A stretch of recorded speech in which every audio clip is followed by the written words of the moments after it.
The days in the palace had grown quieter. Not cold, but hushed. As though the very walls knew something once sacred had been forgotten. Sunghoon, the prince once cursed never to feel love, had kept his promise. He saved her from the curse by giving up all memory of their love. Now, she remained by his side, not as a lover, not even as a confidant. Just a quiet presence, gentle, distant, and unshaken. He didn't know why he looked for her in every room. Didn't know why the sight of her near the garden made his chest flutter, strangely, painfully. She was no one to him. But also, she wasn't no one. She worked now in the palace gardens, her fingers always covered in earth and petals. She had asked for nothing. She kept her distance. But each evening, she would pass by the west corridor where he often sat reading. And she would smile. Not long after, he began choosing to read only by that corridor. The first time they spoke again, the air smelled like rain. "Do you know the name of this flower?" she asked, holding up a soft purple bloom. Sunghoon shook his head. "I don't." She smiled. "It's called a faint violet. In old tales, it only grows where unspoken love once bloomed." He stared at her for a moment longer than necessary. That flower, there was something about it. Something that made the air heavy in his lungs. "You speak as though flowers keep secrets." "Maybe they do," she replied softly. "Maybe we just forgot how to listen." That night, Sunghoon dreamed of her. Not as she was now, but laughing, holding his hand, running barefoot through a moonlit garden. He awoke breathless, sweat lining his brow, the echo of her voice whispering something he couldn't grasp. When morning came, he found her again. Not intentionally. Or so he told himself. She was humming as she worked with the soil, sunlight caught in the strands of her hair. The same flower from before now bloomed beside her knee. "Why the garden?" he asked. She looked up, surprised. "Because everything here grows. Even things you thought were gone forever." He paused, staring at the flower. "And do you think people can grow again too?" Her voice wavered, but her gaze was steady. "Yes. Even if they've been frozen for a very long time." In the days that followed, their interactions were still few. A shared nod over tea. A silent walk through the palace corridors. But something began to shift. Once, he brought her a book on flowers. Not as a gift, he said it was gathering dust anyway. But he noticed how her hands trembled when she took it. Another time, he found himself looking for her laugh across the dining hall. When he heard it, soft and fleeting, he smiled before realizing it. And every time their hands brushed by accident, he felt a flicker in his chest, like warmth fighting its way into frost.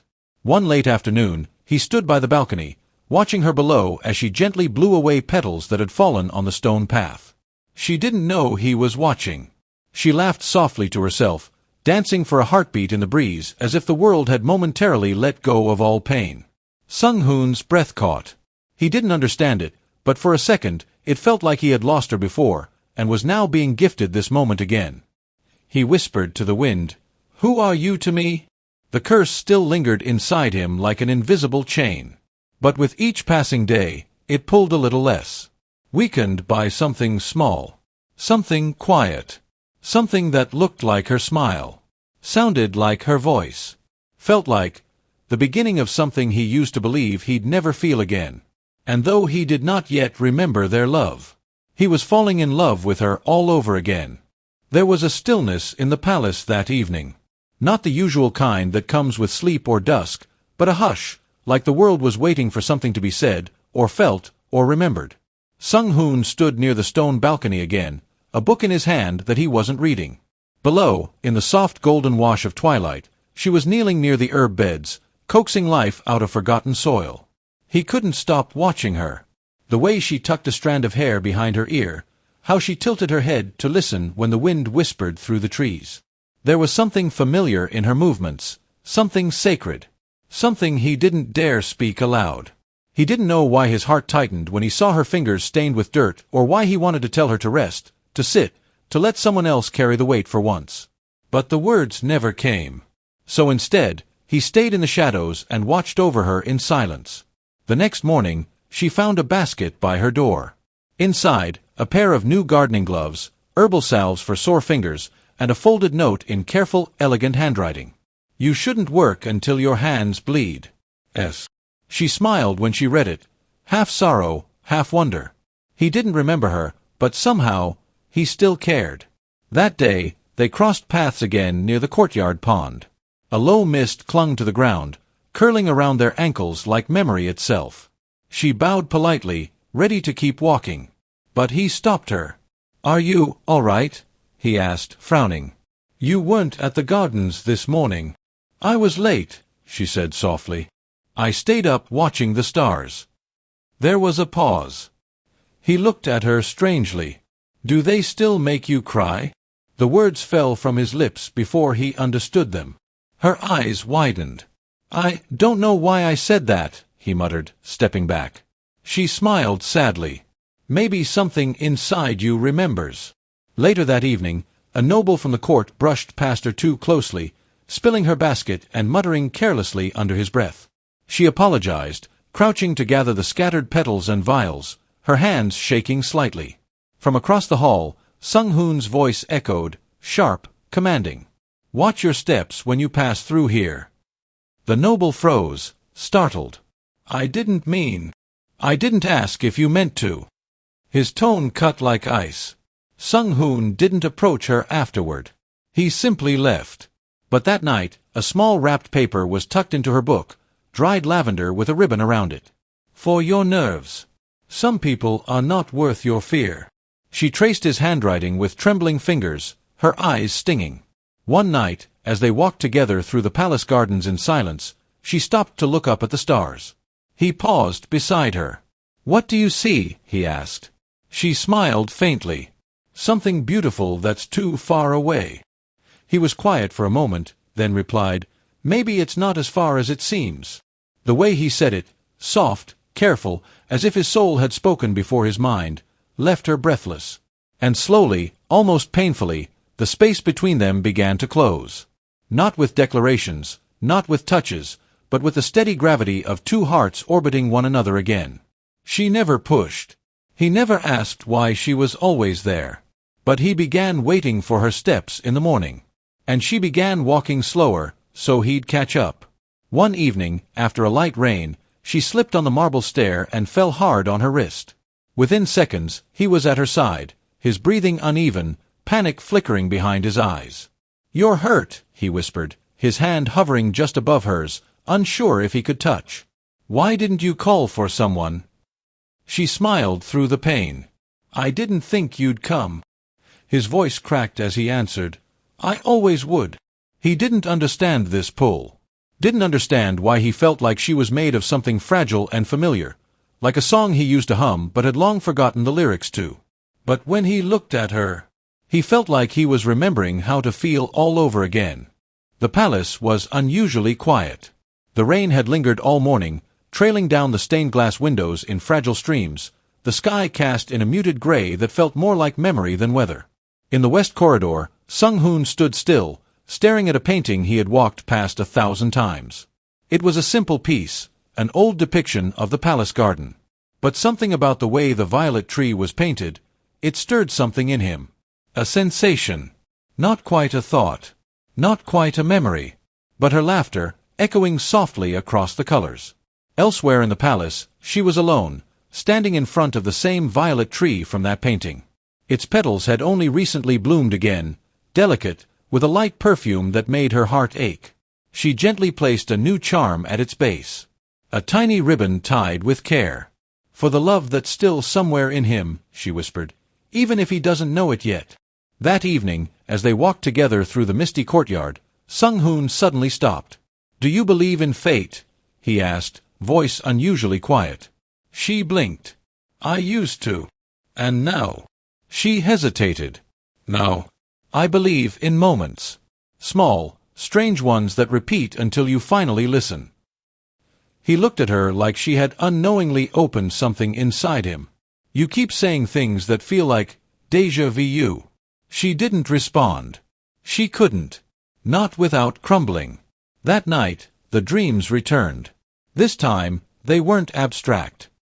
He saw her again, in that same garden, her hands in his, her face wet with tears as she whispered something over and over. "Don't forget me. Please, if there's a price, let me pay it instead."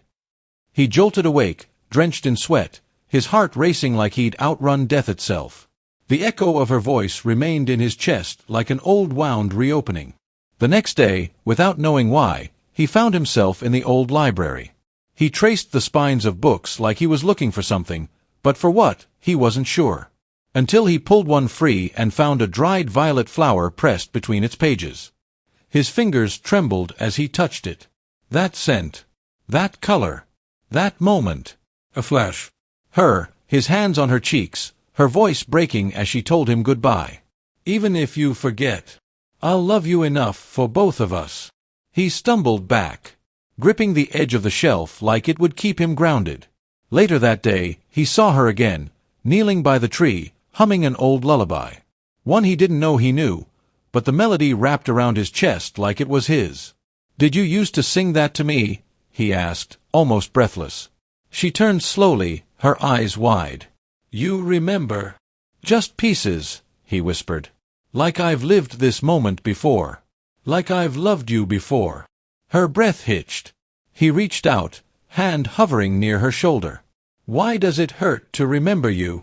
She smiled softly, tears building in her eyes. "Because last time, remembering almost destroyed you." That night, he sat alone under the violet tree, the one she always visited. He didn't cry. Not yet. But he whispered, quietly, to the night. "Whoever I was, whoever I am now, I think I'm falling again. And this time, I don't want to forget." The curse was watching. But so was fate. And for the first time since the curse was cast, love was winning. The moon hung heavy above the palace like a silent witness. In the garden below, Sunghoon stood beneath the violet tree, breath shallow, his fingers brushing its bark. His dreams had become unbearable now. Not visions, but memories. Each night he saw her crying, laughing, holding his face in trembling hands, whispering words that cut into his soul like shards of forgotten glass. And now he knew. He had loved her. He had given up everything for her. And she had stayed, even when he didn't remember her name. She was walking through the corridor when she saw him. He wasn't like before. His posture, rigid. His eyes, stormed over. As if something had been broken open inside him. He walked straight to her and stopped, only inches away. He searched her face like it held the answers to every ache he'd ever felt. "It was you." Her breath hitched. "You're the one I gave it all up for." Tears spilled down her cheeks. "I never stopped waiting," she whispered. "Even when you looked at me like a stranger. I still loved you." He dropped his gaze, eyes brimming. "And I think I've been falling in love with you all over again, without even knowing why." Their hands met, not in embrace, but barely touching. A trembling connection that screamed louder than any kiss. But then, a sudden gust of wind tore through the hall. The candles flickered out. The sky cracked with thunder. And from the shadows, the curse awakened. "You dared to love again," it hissed from the darkness. "You broke the pact. You remembered." The air turned cold.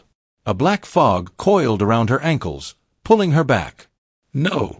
Sunghoon shouted, stepping between her and the creeping darkness. "Take me instead." But the curse laughed.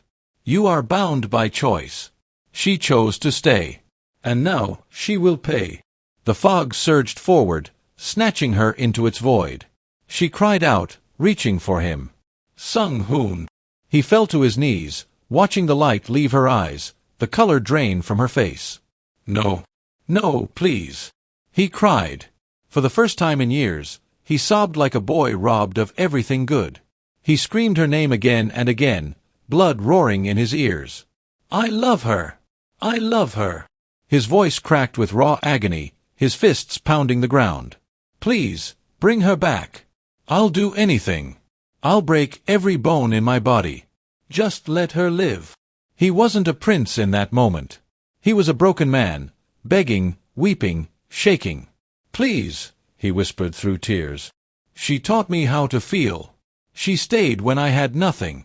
She loved me back to life. Please don't take her from me. And then, silence. The fog began to retreat. The shadows curled away like smoke lifting from fire.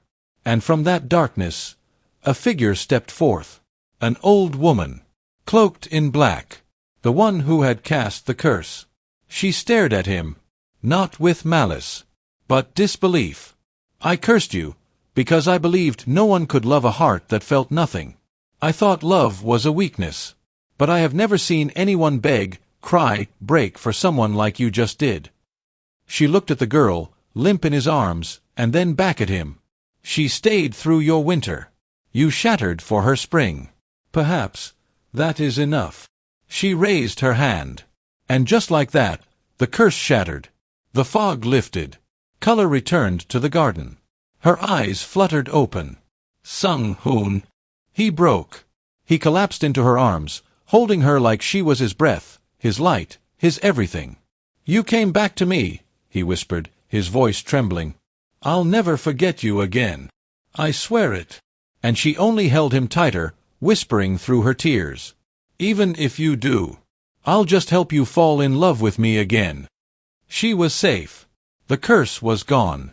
And for the first time in what felt like lifetimes, they weren't holding back. Sunghoon pulled her into a full embrace, arms wrapped around her like he'd never let go again. She melted into him, the weight of fear finally lifting from her shoulders. They stayed like that for a while. Just holding. Just breathing. Then she laughed, a small, shaky laugh that carried years of pain unraveling into light. Sunghoon laughed too, forehead resting against hers, his smile blooming through the tears. Let's start over, he whispered. Not as a prince and the girl who broke a curse, but just as us. She nodded, eyes shining with a joy she hadn't felt in forever. From the beginning, she whispered. But this time, with nothing between us. And as they stood beneath the falling violet petals, wrapped in each other's arms, they took the first step into a life no longer shadowed by magic, loss, or forgotten love. Just him. Just her. And a future they could finally build, together.